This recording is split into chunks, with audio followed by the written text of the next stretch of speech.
Evening, everyone. It's been a while.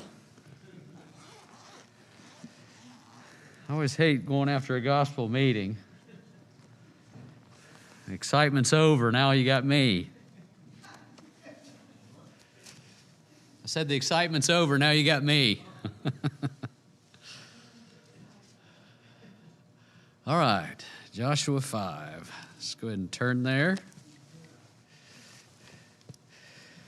I was ready last week to teach this on Wednesday. I hope I'm ready now still. But a week has passed since I tried to look through it last night, but I didn't have a lot of time. Do you have a question, Jerry?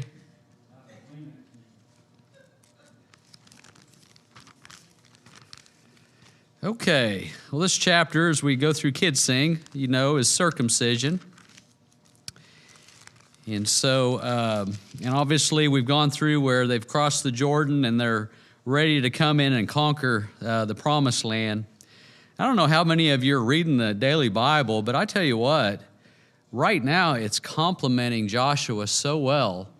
Today was Korah's rebellion, and guess what I learned about Aaron's staff? It's in the ark. So everything was in the ark when they crossed the Jordan. I think I'd posed that question. I wasn't sure. But we have the Ten Commandments, we have the plate of manna, and then we have Aaron's staff. So now it says that, I don't know if Aaron's staff's in the ark, but it was placed in front of the testimony, so I assume that would be in the ark. Does anybody have anything to relate on that? I assume that would still be in the ark. So, but through the daily Bible in the last 2 weeks, we've learned about the construction of the ark, the construction of the tabernacle. So it's really blended itself with our study.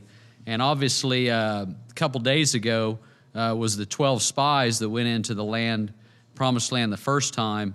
And ultimately, they were killed pretty quick, the 10 that came back with bad reports. Sometimes you don't remember stuff like that. Obviously, Joshua and Caleb gave good reports, and they come into the promised land at this time with Joshua leading.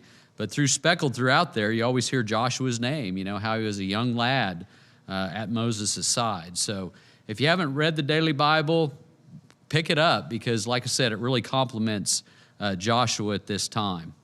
Okay, let me get my pointer out here. And appreciate Maddie Schwartz doing my slides. As you know, we're doing Lads to Leaders, and one of the projects is PowerPoint.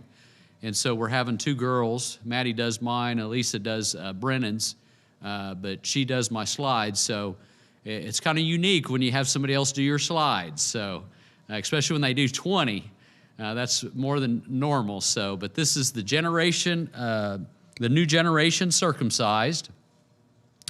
And here's a little map she provided, and obviously we're at Gilgal right now, and that kind of gives you an idea of the Jordan and kind of the flood stage that happens. I think that's probably a little bit more than it really does, but you see Gilgal there where we're at right now, and then these towns are basically where they go to conquer later on in the chapter. So this map doesn't reflect necessarily what we're studying today, except the starting point of Gilgal.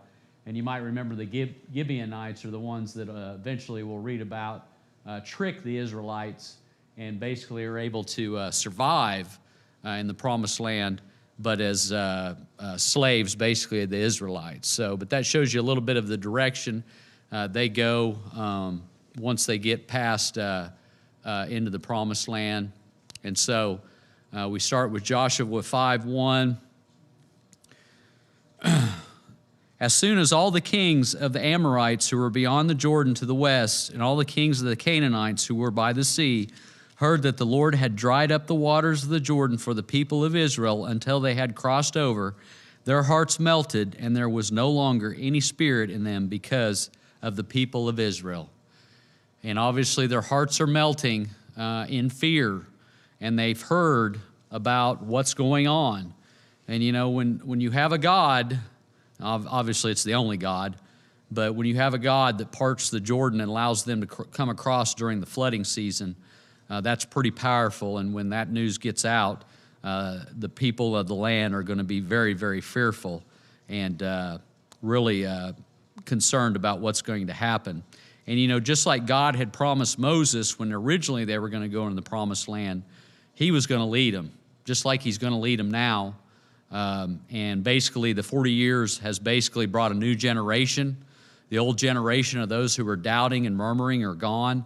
So now we have the new generation of those who were small children at the time come into play. And obviously the wandering in the desert has done them some good as far as their mindset. Not perfect. Obviously, we're going to read about a lot of things that still are problematic, but they have a little bit better understanding of what God has in store for them. So I wanted to kind of read before we get into the circumcision part. We'll go ahead and get through some of these slides, pointing the wrong thing. But Maddie had provided me a slide that basically this kind of shows their journey. This one isn't as clear. It's kind of smaller. But basically shows their journey through the, well, that slide's weird. It kind of eats my red pen. But it just shows they're traveling through the wilderness during the 40 years. And obviously you all know it's 40 years because it's a year for every 40 days that this 12 spies spied out and gave a bad report. And that's why it was 40 years. And also for those who had fighting age, the men would drop dead during that time period and not be able to come into the promised land.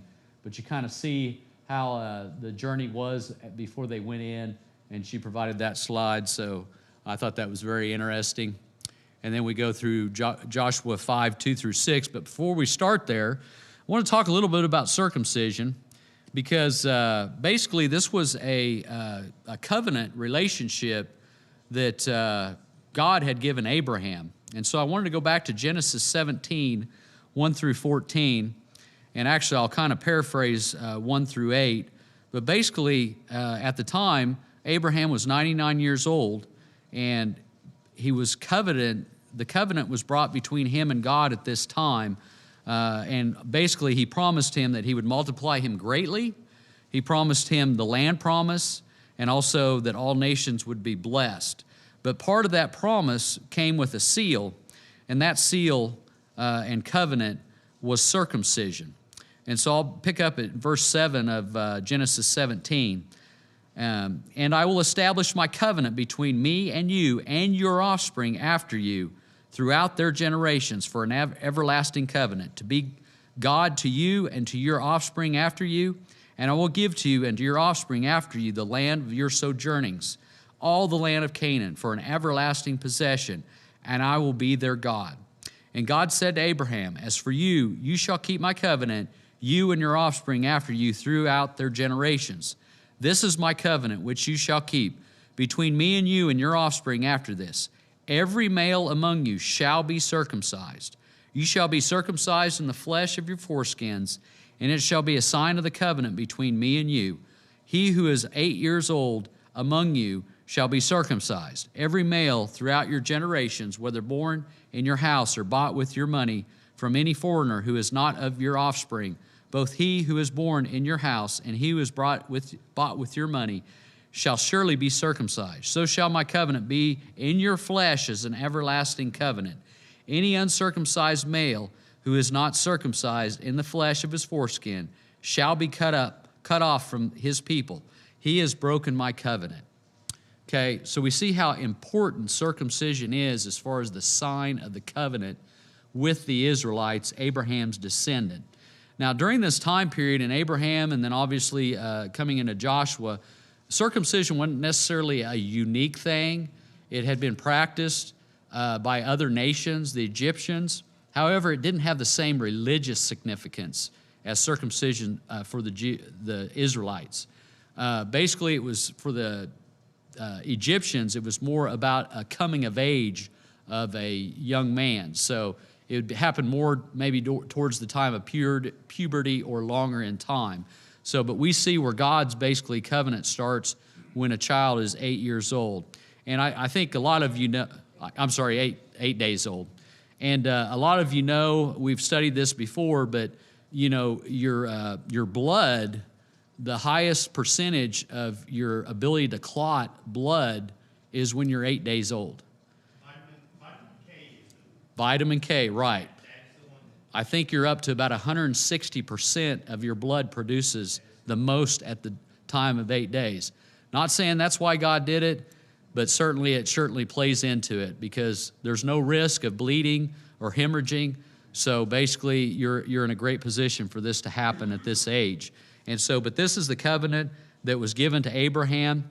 And you can see that through our reading here that no one was circumcised at this time. The children that were growing up wasn't circumcised. Now, I don't understand why that is, but I do have some thoughts on that. When they had broken faith with God originally, when they were supposed to go in the promised land and wander the desert for 40 years, there was a lot of conflicts between the people and God. In fact, if you read your daily Bible, God's basically said, I think twice so far, I'm going to wipe these people out, and I'm going to start over with you, Moses, or I'm going to start over with the Levitical tribe. Twice, and both times, Moses has had to intercede and say, God, don't do this. God, don't do this.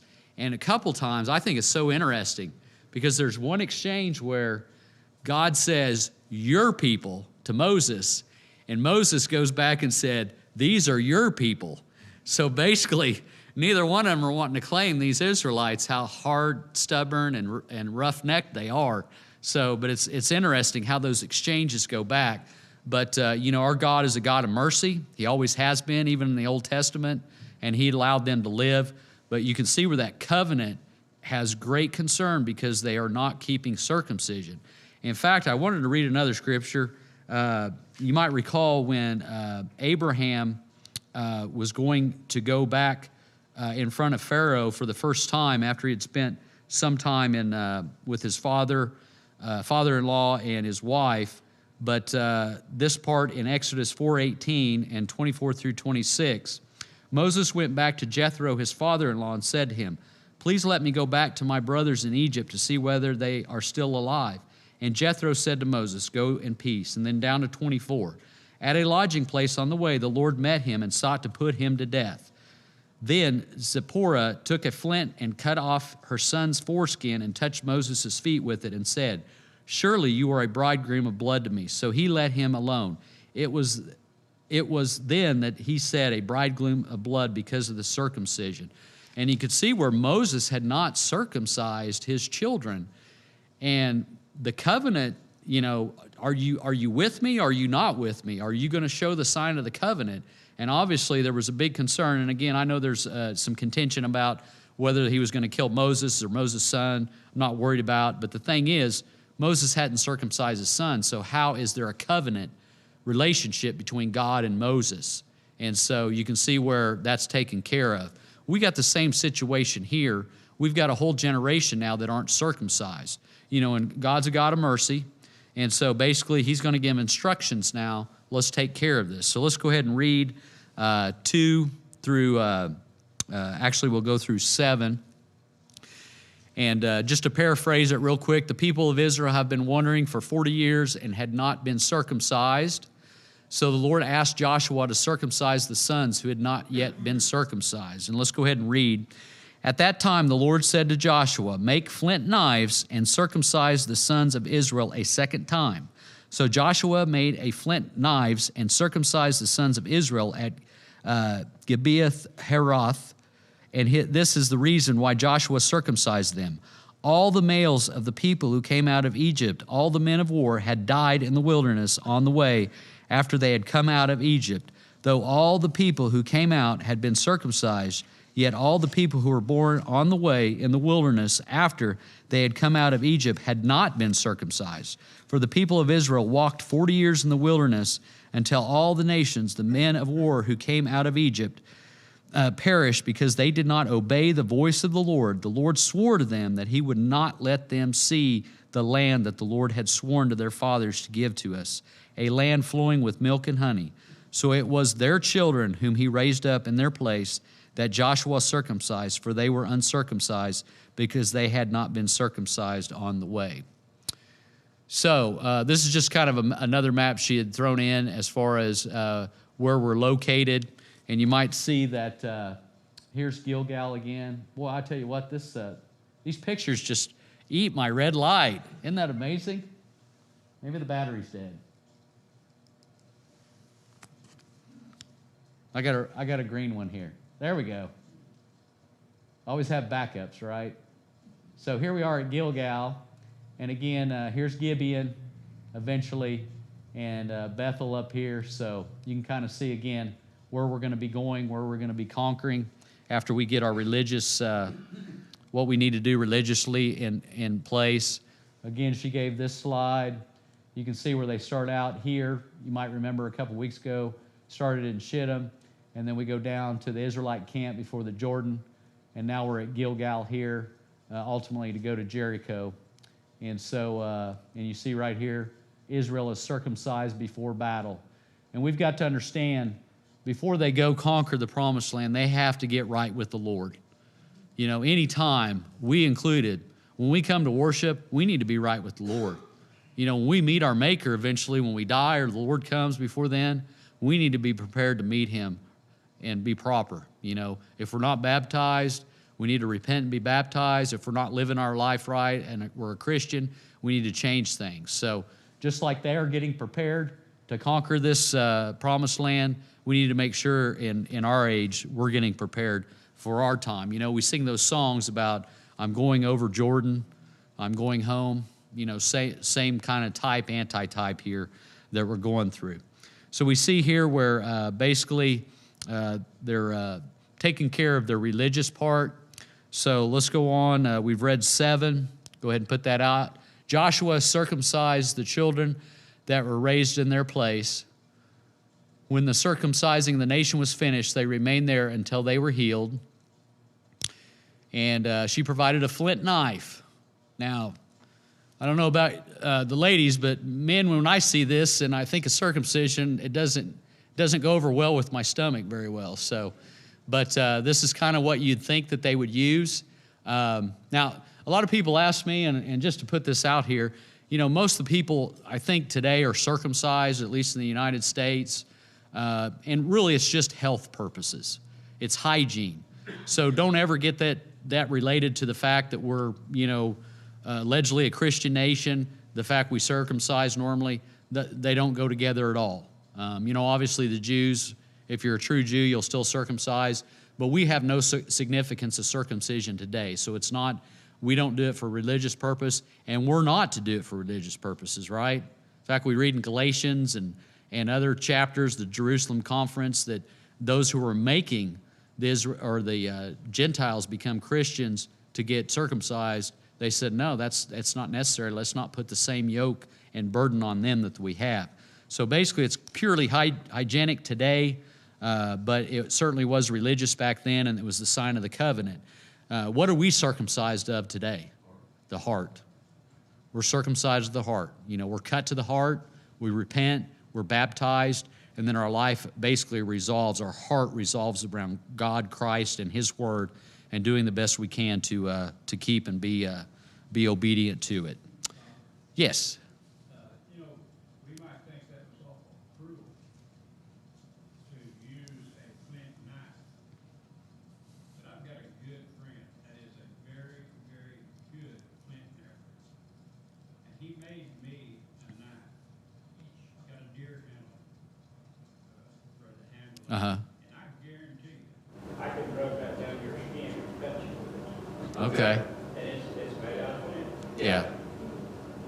I think, yeah, Keith's saying that's probably the best thing that could be used to cut a person would be the flint knife to allow probably the best healing. And also, of course, we have the fact, now a lot of them weren't circumcised on the 8th day at this time just because everybody was being circumcised. And obviously this is the covenant they need to do thereafter, and the fact that they would do it on the 8th day with all their children. But certainly, you know, God knows what He's doing. We shouldn't doubt Him ever. Too many times we give men the benefit of the doubt, and we just shouldn't do that because God's got our best interest always, no matter how it looks. And I really liked Jonathan's statement the other day, you know, Is it in our thoughts? And he talked about Hosea to go tell somebody to go marry a harlot and have children, and possibly she has children with other men, let her go and then go back and get her, But that God had a purpose for that. He wanted to make a demonstration to Israel and to Judah about how their sins had been problematic.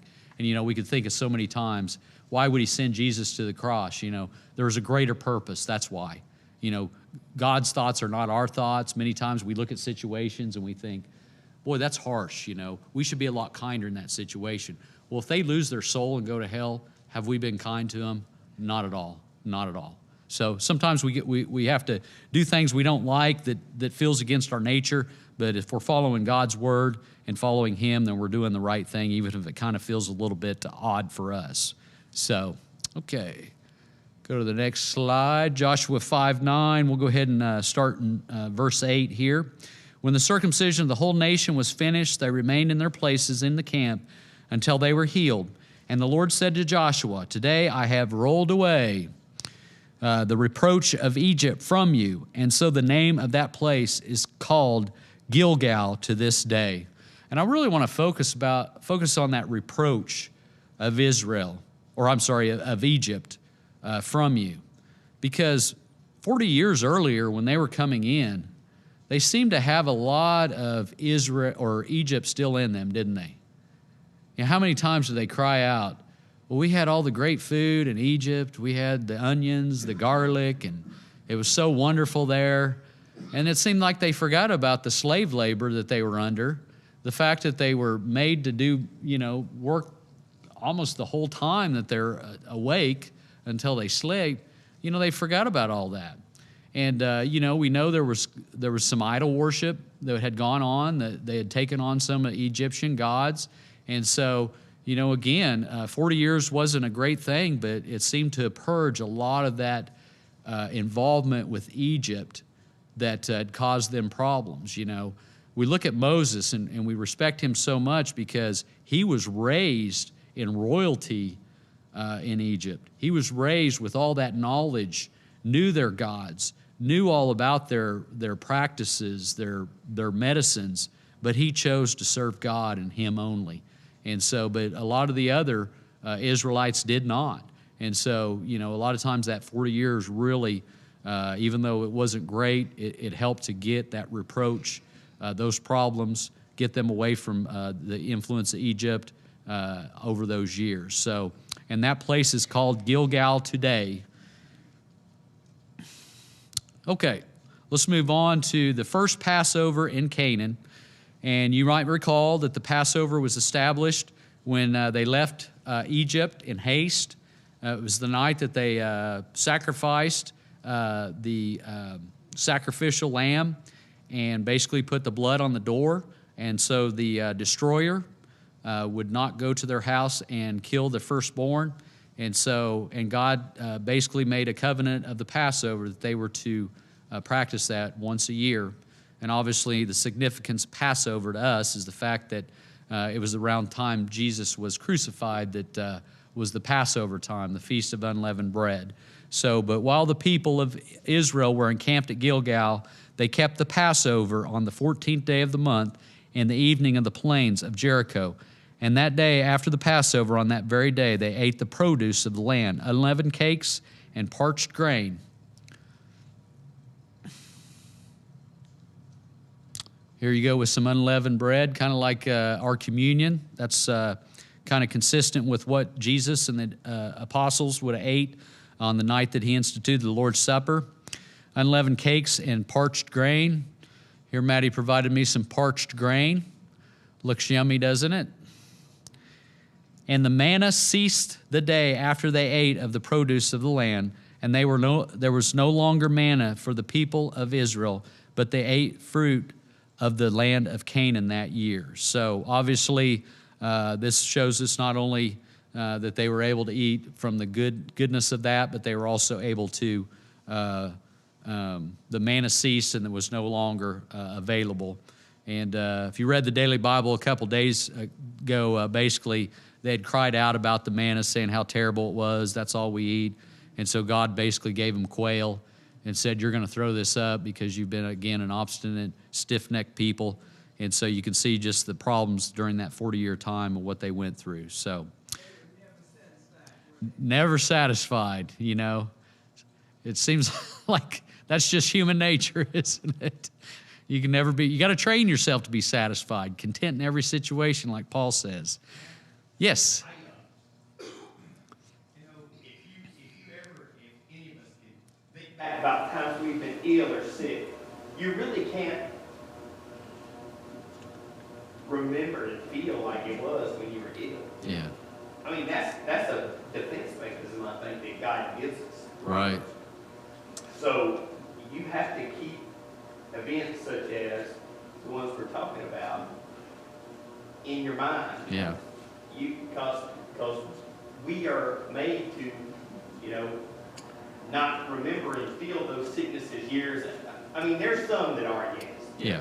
But generally, like, you can't think about when you had a stomach flu. Yeah. You can't remember what that was really like. Right. Yeah, you got to be reminded. You got to think about that stuff. You've got to have that passionate focus about it. Yeah. And I think that's what God always wanted of the children of Israel, was to stay focused on Him. But somehow or another, they never did that. Never did. And unfortunately, that is human nature. And we just have to, like, be consistent with our beliefs and our obedience to God.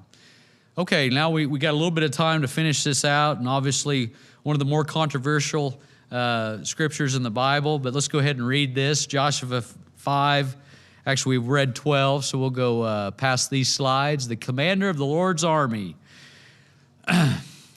When Joshua was by Jericho, he lifted up his eyes and looked, and behold, a man was standing before him with his drawn sword in his hand. And Joshua went to him and said to him, "Are you for us or for our adversaries?" And he said, "No, but I am the commander of the army of the Lord." Now that's kind of a strange statement, isn't it? Shouldn't he be for them?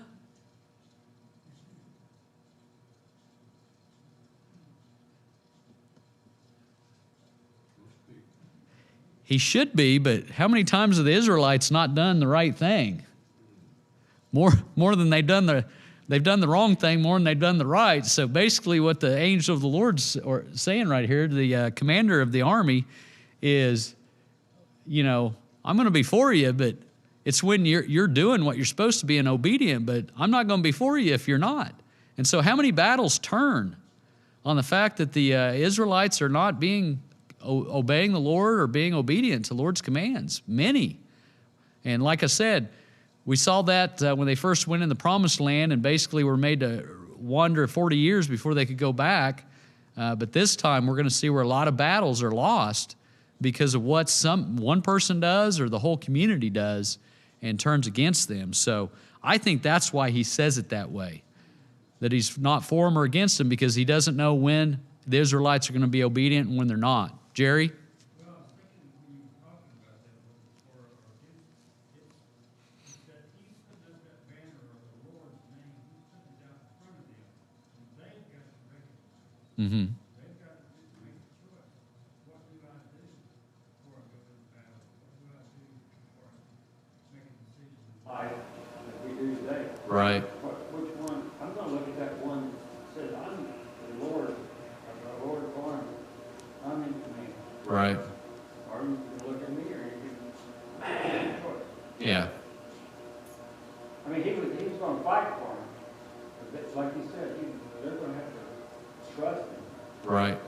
And when they don't trust him, when they do it on their own, we see where they fail. Several times. We'll be reading about that coming up. Okay, let's kind of go on. And he said, "No, but I am commander of the army of the Lord. Now I have come." And Joshua fell on his face to the earth and worshiped and said to him, "What does my Lord say to his servant?" And we can see there was worship here. So some people say, could this have been Christ? I don't know. But obviously this was enough of a manifestation of God, a form of God, that Joshua worshiped. And we don't see very often where there's worship, you know, except for God, for Jesus. So this has to be a manifestation of God in some form or fashion for there to worship. Because if you remember in Revelations, John fell down to worship the angel who was given the revelation, and the angel told him, "Don't worship me. I'm just a servant of God, just like you." We can remember where they tried to worship Peter. Peter said, "Don't worship me. I'm just a man." So, but there was worship allowed here, so we know it was some form of God. Not 100% sure. A lot of speculation on this, whether it was Christ, whether it was not. But we'll leave that for another study. When Abraham went up on the mountain, he was told, "Take your sandals. Mm-hmm. This ground is holy." Right. He's told the same thing right here. Mm-hmm. Yeah, and let's get to that part on the slides real quick. Forgot what this was. The man told Joshua to take his sandals off his feet because he is standing on holy ground, like Keith said. And again, like he said, I can't think of anything but going back to the burning bush of Moses when I hear this. And again, we've got a reaffirmation of Joshua's position with the Israelites again. Moses is no longer with us. Joshua now has that the lead. Jerry. With that burning bush, he was God's chosen one to do what that was to be done. Now that Joshua's taken over, he's given that burning bush in a sense, the Lord's army in charge. He's right there before him. Right. And with the sword. But it's still holy. So it's sort of not a comparison, but Joshua's experiencing the same thing. Right. Exactly. And to me, knowing it's the leader of God's army, I mean, if you're obedient, you're going to win. If we're obedient, we win. We go to heaven, right? What's success? Living your life and going to heaven. So we've got that same, just like they're going in the promised land, we've got that same hope. And again, here's kind of just Ammonites here, Moabites, Edomites, kind of gives you an understanding of where we're at. Trying to look for, can't see it. This is pretty small, so it's hard to look at this one. And then this is just kind of, again, a map of where we're at right now. So I'm going to wrap it up and just read the rest on this. And Joshua fell on his face to the earth and worshiped and said to him, "What does my Lord say to his servant?" And the commander of the Lord's army said to Joshua, "Take off your sandals from your feet, for the place where you're standing is holy." And Joshua did. And then we see the next week, Brennan will bring us the fall of Jericho, but we see how easy it is to conquer Jericho. Now they're told to do stuff, but it's not the exact battle that you would think that an army would provide for us. So, but we'll save that for next week. Todd, when Moses met God at the burning bush, that was a humbling experience, and I think that's one of the reasons why Joshua goes through this. Yeah. He's to be humbled, reminded that he's not the source of the victory, that God is. Right. And he's got a big battle ahead, and I think he needed that lesson. Yeah. Yeah. We human nature tendency to get the big head and think we're the ones that are doing it when God's doing it all for us. Our skills, our lives are basically based on what God's allowed us to do and what He's given us.